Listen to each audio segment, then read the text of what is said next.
Coming up on Tech News Today, we get to the bottom of Apple's nefarious jailbreak plans. What evil are they up to? There's a lot of other conspiracies on this show, too, involving WikiLeaks and election machines.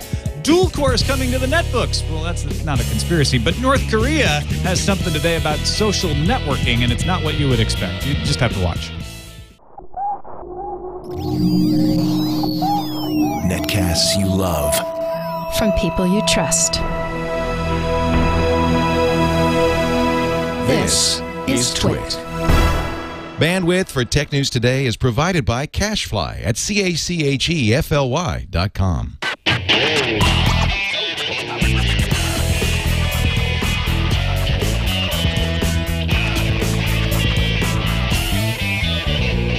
This is Tech News Today for Monday, August 23rd, 2010. Tech News Today is brought to you by Audible.com. Download a free audiobook of your choice at audiblepodcast.com/TNT. Welcome to Tech News Today. I'm Tom Merritt. I'm Sarah Lane. And behind the board is our excellent producer, Erik Lanigan. Hey guys, how are Erik? you? I'm good. Also joining us today in the place of vacationing, what was his name? The guy from Hack 5? Oh, yeah. Darren Living Room. Yeah, Darren. I mean, you know. Some kitchen kid? He decided not to show up. Kid in I the totally kitchen? forgot. No, Darren had to, he's got to do Hack 5, actually. He's running behind. He's working hard. But thankfully, Iyaz Akhtar is here to help us out. Not only Iyaz, but his really cool fireplace. Yes, this is my living room where I have the fireplace of doom. The fireside chat with Iyaz. Yes, which inspires me to write at mobyputing.com. Yeah, well, tell us about mobyputing.com real quick before we get into the stories. What's the deal with that? The site covers a lot of mobile technology. So it's like mobile computing, mobyputing, you get it? Okay, good. So what we cover is a lot of things like iOS, Android, Blackberries. If it's like a mobile computing platform, we're covering it. All right. WikiLeaks founder Julian Assange went through a brief controversy over the weekend. He was charged, I believe, on Saturday he was accused of rape. And then I saw the story on Saturday morning. Within a couple hours, the charges had been dropped. Now, we got an email from a guy who's actually in Sweden. His name is Bjorn Olof. Bjorn Olof B. gave me a long email with sort of the background of what's been going on as it has been reported in the Swedish newspapers. And what it sounds like is that Assange came to Sweden for a talk. He met a woman in her 20s. They got together, went to a movie. During the weekend, another woman who had been part of the group that had invited him over and is a Christian feminist, HBT activist, and former part-time tabloid journalist, teamed up with this 20-year-old, and they determined that something had gone wrong on the date. A rule had been broken or something, and so they called the police for advice. Well, it turns out in these matters in Sweden, when the police are called with this sort of advice, that they have to report it to a prosecutor. They did. The prosecutor issued an arrest warrant, which is the protocol in those situations when you have no more information. The next day, a senior prosecutor came in, reviewed the case, said, wait a minute, this doesn't call for an arrest, and rescinded the arrest based on new information. So that's all based on newspaper reports and a little bit of context given by Bjorn, and thanks to Bjorn for sending that in. But what we don't know is, did they know that this would happen and kind of tar and feather Julian's name, or was this just a, Because he says that's exactly what's going on, is that even if charges were dropped, then, of course, a lot of people have it in their head, oh, there was some rape charge, he's not credible, or he's certainly less credible because he's still got these documents that he's threatening to release that are supposedly, it can look really bad for a variety of people. What's weird, the Swedish law about this thing is strange because you go to the cops for advice. I mean, don't the cops I don't think it was the law that they had to go to the cops, and that's the first part of the story that's a little weird. Right. Like, why would you go to the police first? Is there no sort of organization, like a rape hotline or anything that you would go as an intermediary to seek advice before you go right to the police? Well, yeah, because what if if the police is giving you advice, you go, this happened, and they go, well, that's rape, and you go, I'm just going to hang up anyway. Then they're in a weird place. It reminded me of sensitivity training in corporate situations where they say, as a supervisor, if someone tells you about some kind of sexual harassment, it's your duty to report it up the chain. So going to the police is sort of like that. If there's anything that even seems like it could be controversial. Then how could they just be like, well, up to you? They have to pass it along to the prosecutor. Prosecutor says, look, I'm going to issue an arrest because I don't really know what happened, and we need to find out. The next day, the more senior prosecutor comes in, looks at more of the information, maybe makes a couple calls and says, you know what, nobody wants to press charges here. This is obviously doesn't call for an arrest.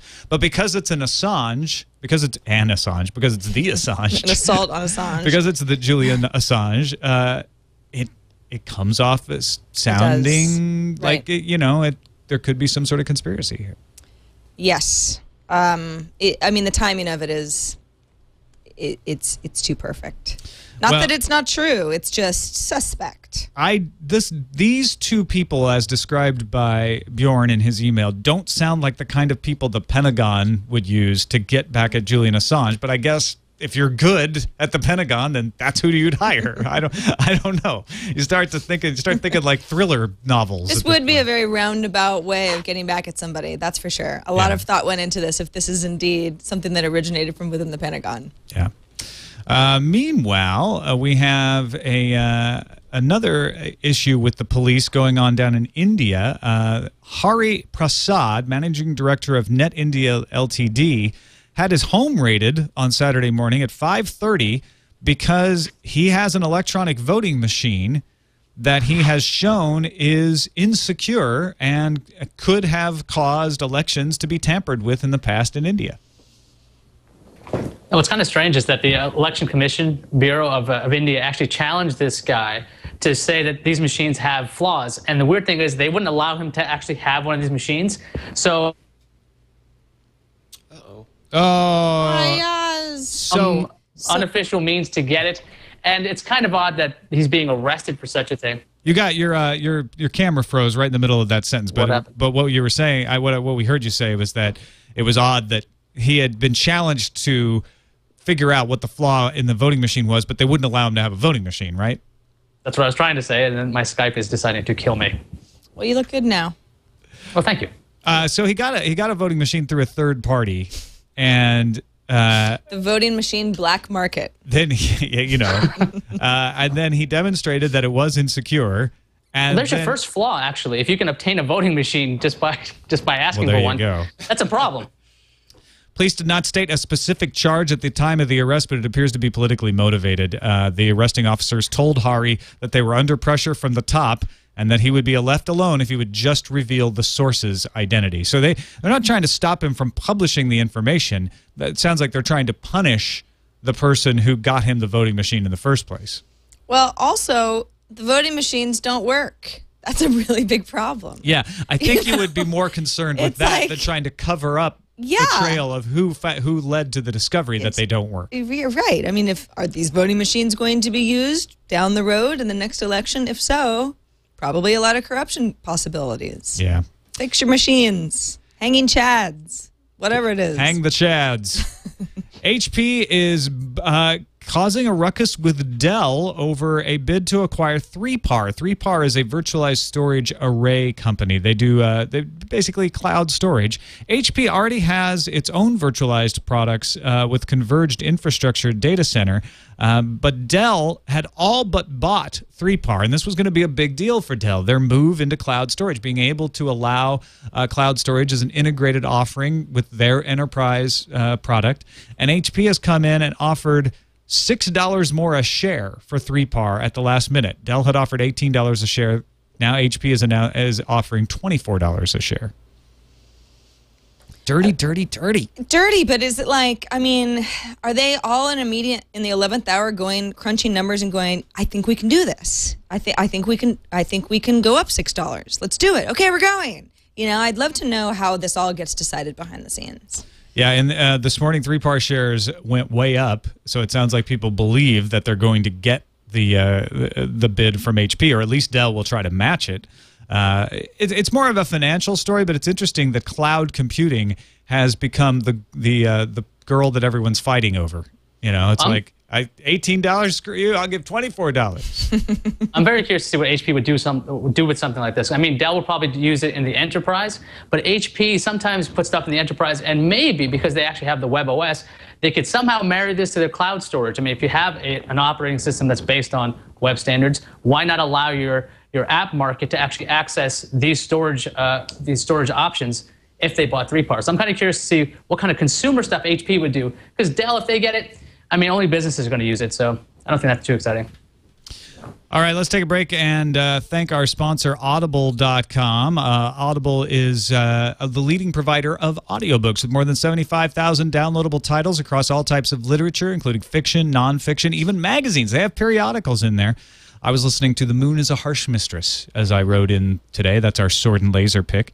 It's a great book to listen to because it's written in a kind of futuristic Russian accent, which some people find hard to read. But when it's spoken and the guy is just talking like this, right, it's perfect. It's almost like it's the imagination part of the book that can be tedious.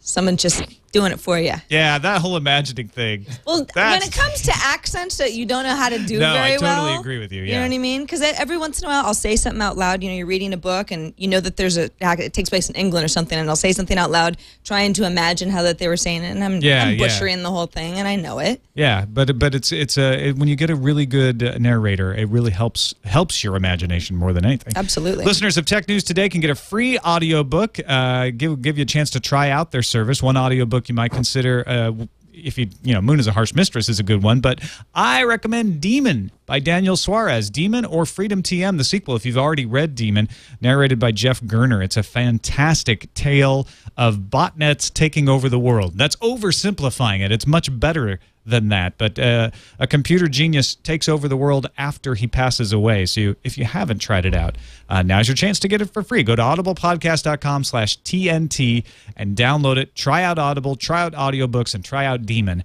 That's audiblepodcast.com/TNT. Very excited today that Intel is releasing their first mobile dual-core Atom processor. It's not their first dual-core Atom processor, but it's the first one meant for netbooks, right, Iyaz? Yeah, I mean, the thing is with this, it's based on the Pine Trail platform, and I've been covering this for a pretty long time, so I thought it was out a long time ago. But what this really means is we're going to have more efficient processors in netbooks, and so the cheap netbooks are going to have really cool dual-core processors. So you're going to get better battery life and better performance. I think according to Extreme Tech, some companies are claiming a 20% improvement in performance, and so that's pretty impressive for a little cheap piece of hardware. Yeah, and this, I mean, just throwing cores at something is now starting to become like gigahertz, where, okay, if it's got 8 cores, 12 cores, what does it matter to me as just an average consumer user? But I think a dual core on a netbook can still make a big difference. Don't you think? Sorry, the Skype just froze on me again. I said dual core on a netbook still makes a big difference. No, I'm just saying, like, a lot of times adding more cores doesn't really do a whole lot. But if you've got dual core, if the software can really take advantage of multiple cores, that's when it's really interesting. Hopefully, we'll see some Linux distributions that take advantage of this.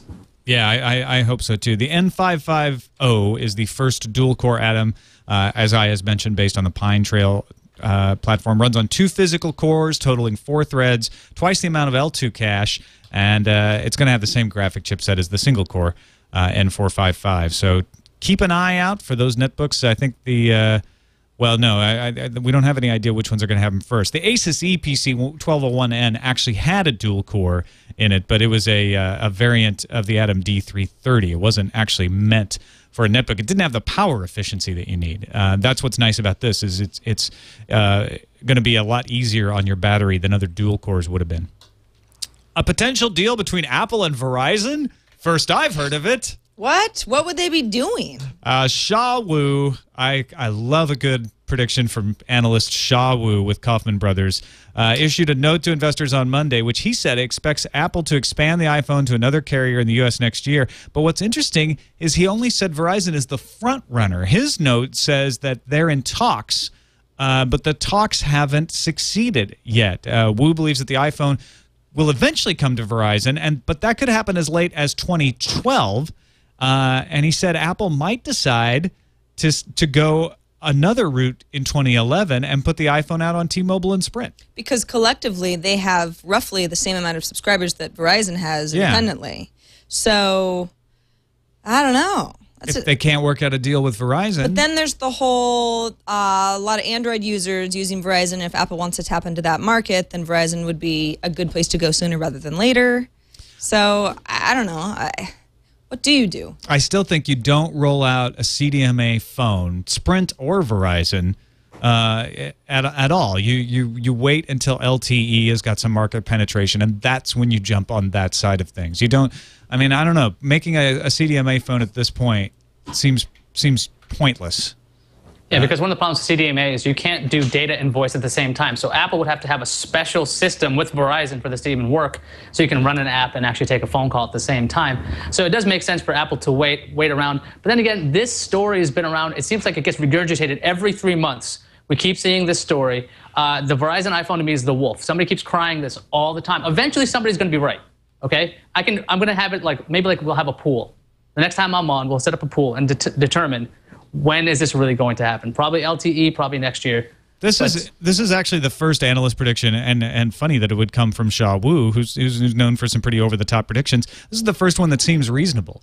That, Verizon and Apple are talking, and they're not agreeing. And Curtis B. pointed out in the chat room, Verizon and Apple had a talk before the first iPhone came out and couldn't agree on pricing. That's why they ended up with AT&T. So this all strikes me as being perfectly plausible. Plausible, yes. This is like Mythbusters. Plausible, but not likely. Not yet.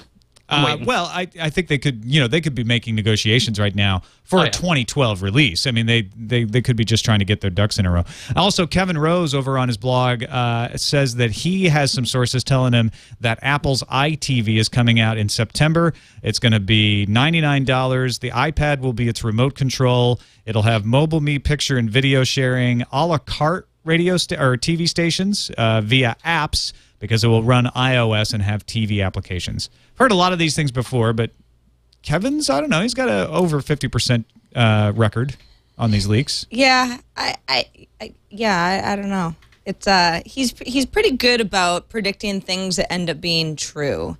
And he definitely went out of his way to make sure a lot of people read this article. Yeah, because he's not saying anything that hasn't been rumored before. Right. I don't know.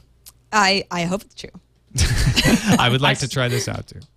I still wonder if anyone's actually going to buy a set-top box. I mean, Apple's tried the Apple TV. That didn't do too well. Mostly people they're usually quite, well, I guess, satisfied with their rented box that they get from their cable companies. I don't know what Apple would have to do for people to go, you know what, I'm going to go out, I'm going to buy this device. I'm actually going to hook it up to my television. I mean, apart from actually building it into a TV, I don't know if people are just going to go out and run out to buy a set-top box. I mean, even if it's small and it can do all these things, just because it's really cool doesn't mean it'll succeed. I mean, the Roku's a really cool box, but the only people I know who have it are extremely nerdy, like me. So I don't know if this is going to be a mainstream kind of thing yet. I would like it to succeed, but eh.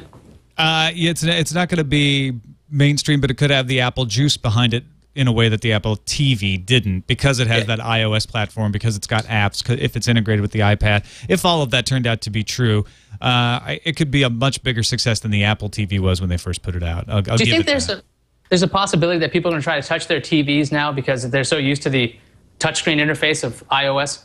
I just got a new laptop, and I'd done that 10 times already. I don't think you'll touch your TV because it's too far away. You don't want to get up off the couch. I think somebody's going to try it. You shouldn't be watching TV that close to the screen, dude. Oh. Go sit on your couch. Get off the floor. Thanks for the life lesson. Yeah, that's why you're wearing glasses. But I have done that a few times. I've touched my laptop, like ready to scroll. No, hey, I definitely do that with right, Kindles. Not iOS. Yes, I can't use a Kindle because I don't anymore, but I have done that. Right. Yeah. It's too. I've already jumped into the next touch screen world. Kindles are hard for me. No going back.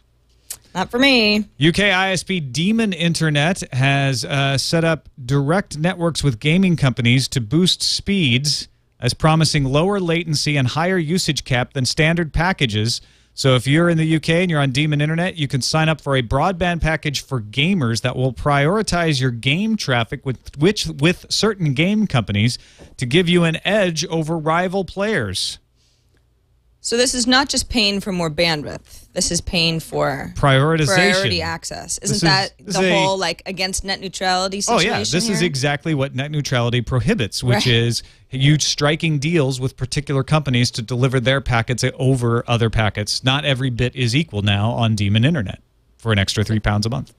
I think a lot of gamers are going to have like their brains blow up because they're like, okay, net neutrality, good, but low latency, better. And they're going to think, what's the real way to go? Because, I mean, if there's an optimized network out there that's going to allow you to play a much better game and you're not having weird dropout connections like I'm having, it would be kind of a neat idea. But then again, you're worried that later on you won't be able to access everything else. So I personally am having a hard time resolving these two, like net neutrality idea versus an optimized network, because it sounds kind of cool. Now, they did it in an interesting way. With the game companies, they're not actually prioritizing packets to and from the game company. They have peering relationships, so it's a little more complicated than just speeding things along. They're also putting in a 100 gigabyte cap a month, only between 8 a.m. and 11 p.m. If you're playing after 11 p.m., you can send all the data you want.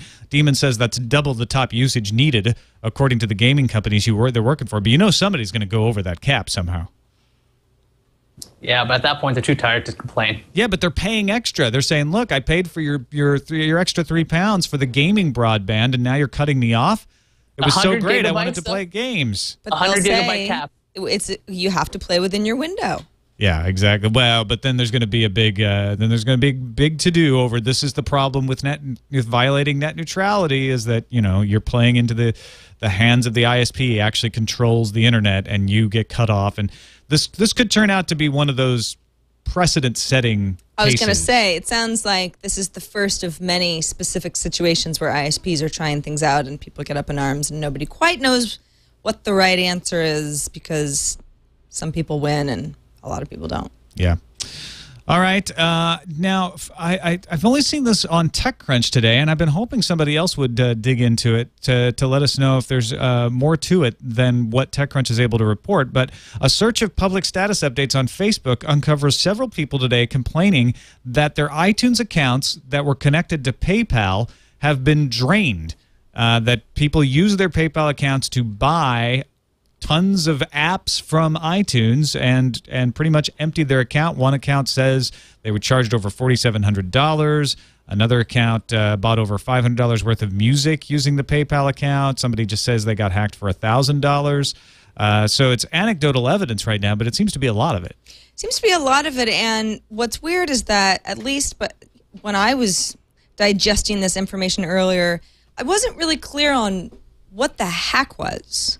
Well, yeah, that's is what PayPal connected to iTunes, and then people are saying, well, it's an iTunes issue, obviously, not a PayPal issue. But what is the issue? I don't have those two services connected, so I wasn't too worried about it on a personal level. But what's going on? Well, yeah, you would jump to the conclusion that this is an iTunes issue because you hack into iTunes and the PayPal account's just linked. But why is it only iTunes accounts linked to PayPal? Why isn't it other iTunes accounts? Exactly. Is there some information that gets leaked to PayPal that people are able to get a hold of that then allows them to get into the iTunes accounts? It's like similar passwords or something like that. Yeah, I don't know. Why aren't people talking about it? Is anyone out there getting hacked? Yeah, if you should check your if you have a story about balance. this, oh look, Swale says 9 to 5 Mac has a report on it as well. Are they doing any more than just pointing to a report by TechCrunch? No, it doesn't look like they did anything on their own. See, I have found other blogs talking about the TechCrunch story, but nobody doing any other reporting on top of it. There is a comment from somebody saying this was a phishing scam. These people were revealed info via fake iTunes email. There we go. There's your problem. And it would be like, hey, your PayPal account has been hacked. Sign in here. So if that's the case, then it's one of those, unfortunately, dude, you got fooled. You should just read emails more closely and look for misspellings or whatever. I don't know. I don't know why people keep falling for this stuff. Yeah, so it's another phishing scam. That's what it looks like. There's an article on Daring Fireball about this too, and All Things D as well, saying that the real vulnerability, what is it? The real vulnerability is gullible users. So not a security problem in iTunes, not a security problem in PayPal, but what you should know is that if you get an email, if your iTunes account is linked to PayPal and you get an email about your iTunes account or PayPal, be wary of it. Don't fall for these things. Just none of those, never do that. Just go straight to the source. If there's any account issues, it's not the way that they're going to get a hold of you. We fell for the idea that North Korea was on Twitter. Who is we, Tom? We being me and everyone else in the on the internet except for Forbes, who were the only folks that had the audacity to call the Democratic People's Republic of Korea and ask, hey, so what's the deal with your Twitter and your YouTube and your Facebook stuff? And North Korea said, you know what? You're the first publication in the whole world that's asked. And no, that's not us. Yeah. Any kind of IT-based communications is interesting for the DPRK, said a special delegate for North Korea's Committee for Cultural Relations with Foreign Countries. But don't be fooled. Such websites will never be run by our government directly. What was the other situation? It was a recent story, something in the last month where it was the same thing where somebody finally asked the source and the source said no. And you're the first person who's asked this whole time. I don't remember what the story was, but I just feel like this is just sloppy. I don't know. I mean, we're all just assuming the other people have done their research, and then stories get out of control. I like this response as well because they Forbes asked the official by email what they thought of the press fallout. We think that there is plenty of misinformation, speculation, and sensationalism regarding the reality of North Korea. This is the hypocrisy of a society that calls itself democratic, but is in reality fearful of the ideological power and influence from our side. Except we're not, because you're not even on Twitter, so right, your ideology isn't reaching us. You're not using social media. We were kind of excited that you were, right, but you're not. And also you said, we do not permit the Korean Central News Agency on Twitter at all. You know who else isn't on Facebook? Mark Zuckerberg? I was going to say Leo Laporte. Oh, yes, but he is now. He's back. He is? Yeah, because he wanted to try out Facebook Places. I go to bed for 8 hours, and I wake up, it's a whole different world. No, this was before he said he's not doing social networking anymore. Oh, my gosh. I've been denying someone named Leo Laporte because I'm like... No, that's actually him. Oh, my God. That is hysterical. Well, yeah. Now he's just screwing with me. He went back on because he wanted to try Facebook Places, but then over the weekend he had Poor the Leo. Google Buzz I even problem. wrote kind of a rude message last time. I'm like, you're not Leo Laporte. He doesn't use Facebook. Stop trying to add me. Should find out if he got that. That's hilarious. I'm sure he did. Maybe I'm wrong. Maybe it is a fake Leo, but I know he said that he's back on Facebook. Well, I'll have to ask him. All right. Let's move on, though, to the news fuse.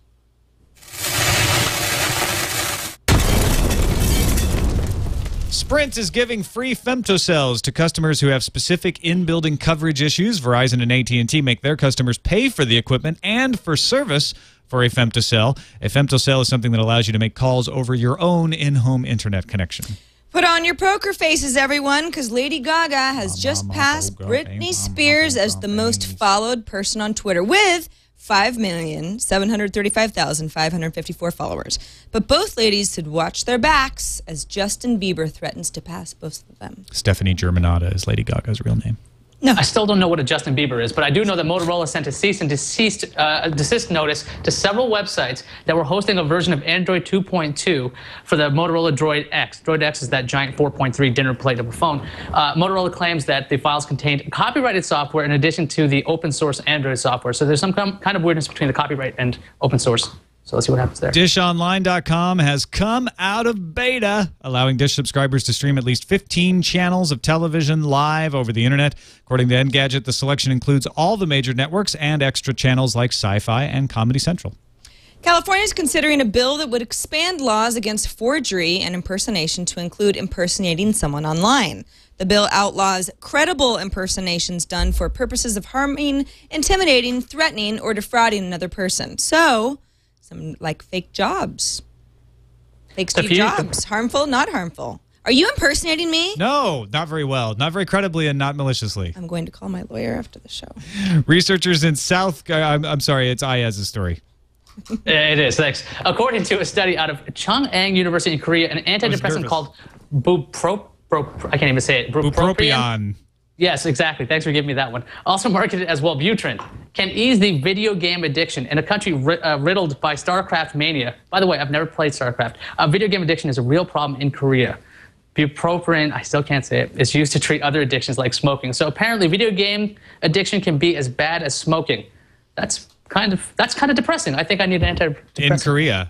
But if you get if you take the Wellbutrin and you get off the stuff and you stop playing StarCraft, you might invent really fast routers. Researchers in South Korea have built a networking router that transmits data at nearly 40 gigabytes per second. 40 gigabytes per second. It developed software called Packet Shader that uses a computer's graphic processing unit, the GPU, helps process packets of data sent across a network with software instead of needing all that pesky hardware.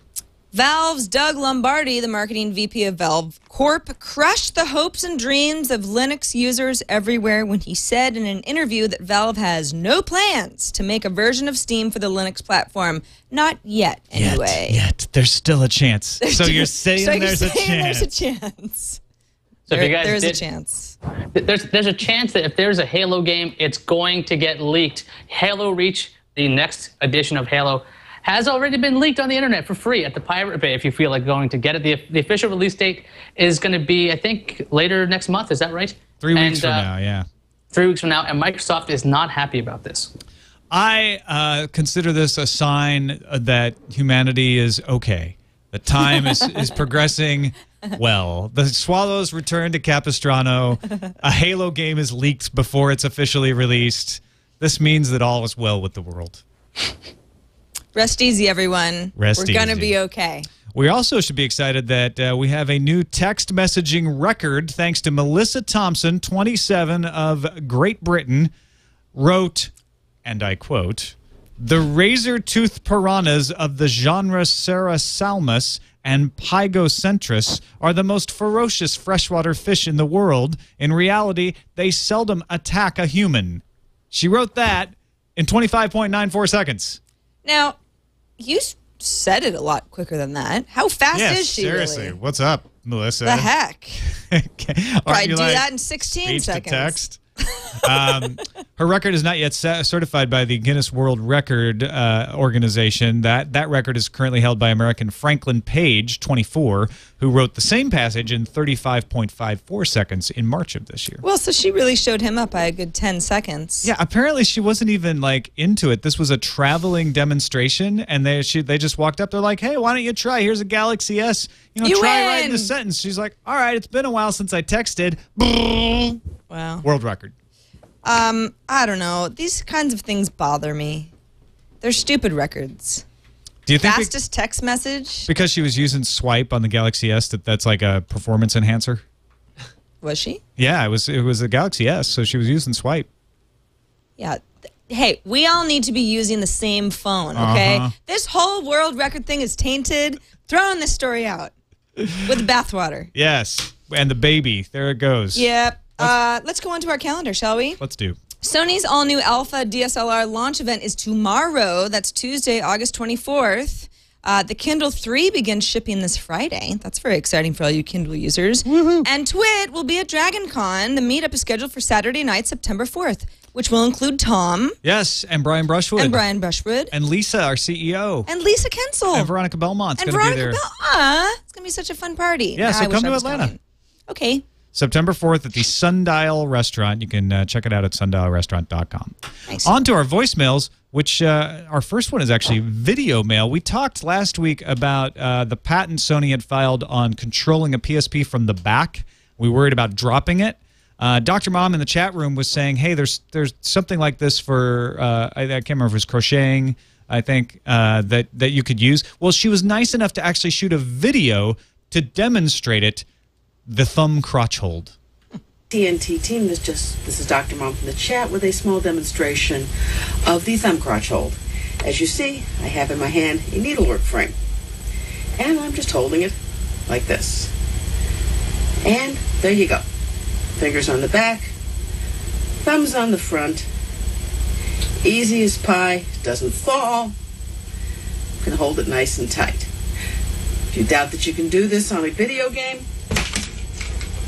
here's my son's DS.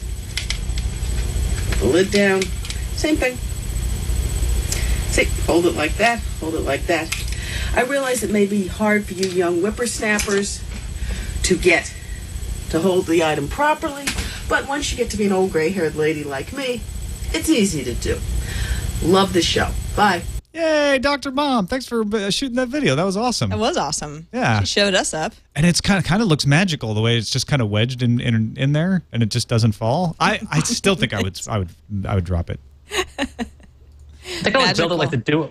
They could build it like the Dual Shock if they really needed to, because that seems like a weird hold. And if Sony's going after grandmas, more power to them. Good luck with that. They should. They should go after everyone like Nintendo did. Apparently that works for you. Is that the same Dr. Mom that's in our chat room? Yes, it is. Yay, Dr. The very Mom. same. Now I have a face with a name. I know. Yay. That's pretty cool. It is. Thanks, Dr. Mom. Also, tweet miking us from Australia is Demon. He went from a very interesting place. Hey TNT crew, this is Demon from Melbourne in Australia.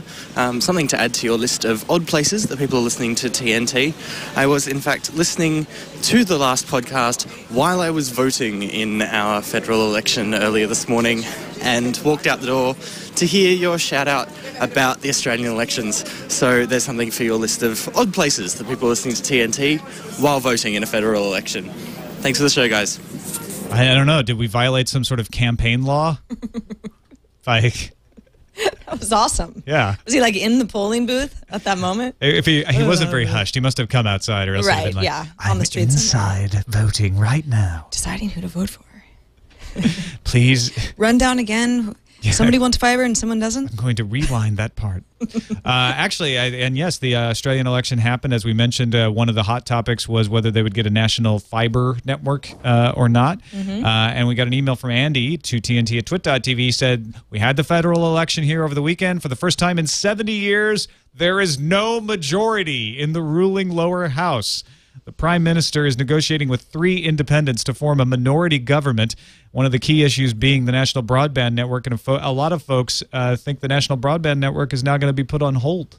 In fact, the NBN company in charge of putting it out has put it on hold for the time being until they figure out who's actually running things. But yeah, thanks, Andy, for the update on that. Yeah, awesome. Mike he says not in Philadelphia. He wants to make that clear right off the bat. This is in... So it's not necessarily sunny where he is. Not always.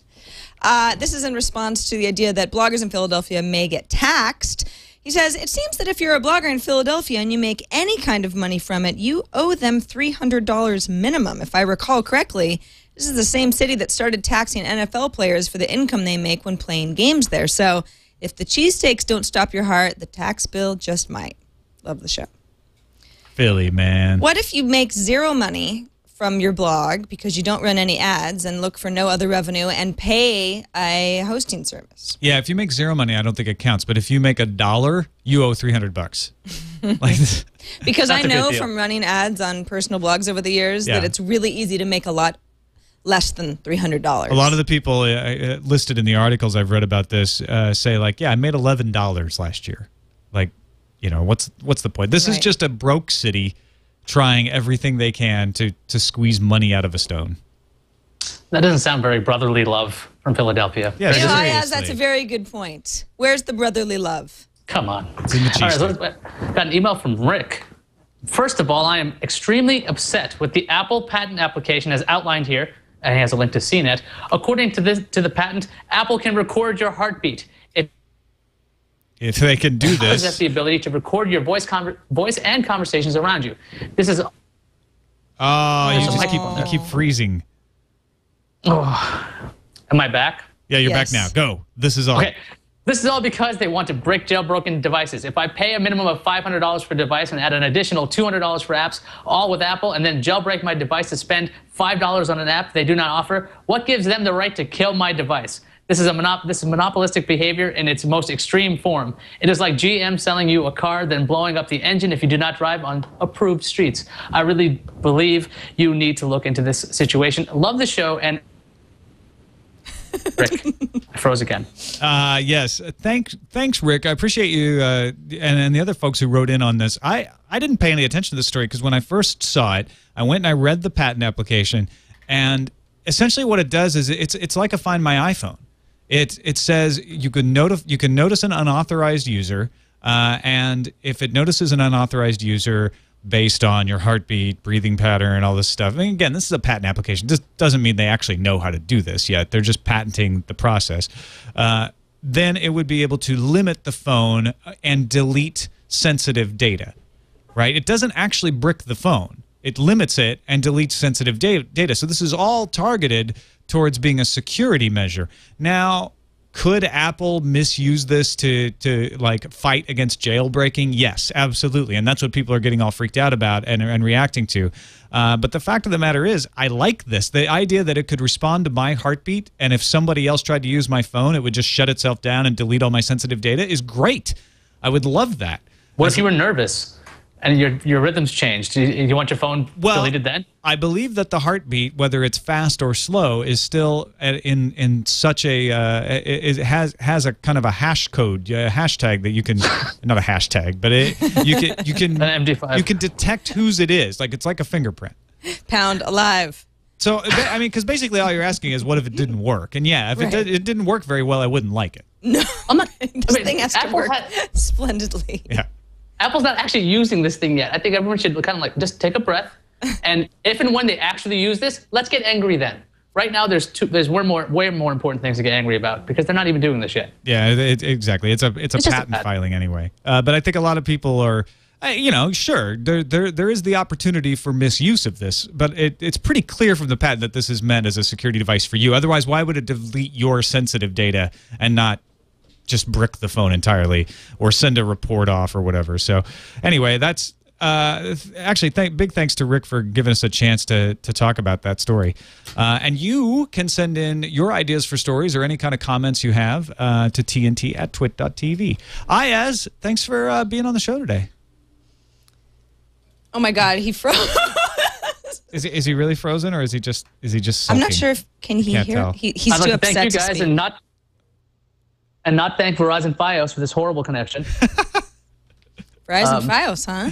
Yeah, I used to love them. Now I absolutely despise them because this is the only time I need this connection to be fast, and it's not. So Verizon Fios, I got 2 words for you. So You know what's good for feelings like this? What's Take that? it to Twitter. Flood our shall. streams. Just start complaining. Yeah, or Google Buzz. People love it. hashtag. Go to Google Buzz, but don't expect anyone to pay any attention. But I'll put it on my all of them wave. will come later. All of your complaints will post a few weeks later. Here's what you do. Post to Google Buzz over the next month or so. Then complain about it, and then eventually all of the buzzes will flood to Twitter and upset everyone. You're not using Wi-Fi, are you? I'm using something called Gigabit Ethernet and all these fancy switches, and I know that sounds like overkill, but apparently it doesn't work. Yeah. So I need one of those virtual routers we were talking Gigabit about. Ethernet, whatever. Like geez. you expected that to work? Like, you know, if it's a 20 Into megabit a connection, fiber connection? it should be able to be like, I don't know, a wired connection to work. That's crazy. All right, well, tell people where they can find your work on the internet. I'm at mobyputing.com. I'm also at iyaz.me. That's where I have all my podcasts. You can check out dinoshow.com, where we cleared up the whole Triceratops controversy that so many people got wrong. So go there and have fun. All right, thanks. And for Sarah and Eric, I'm Tom Merritt. You can catch us on the web at twit.tv/TNT. Email us TNT@twit.tv or give us a call, 260-TNT-SHOW. We'll see you tomorrow.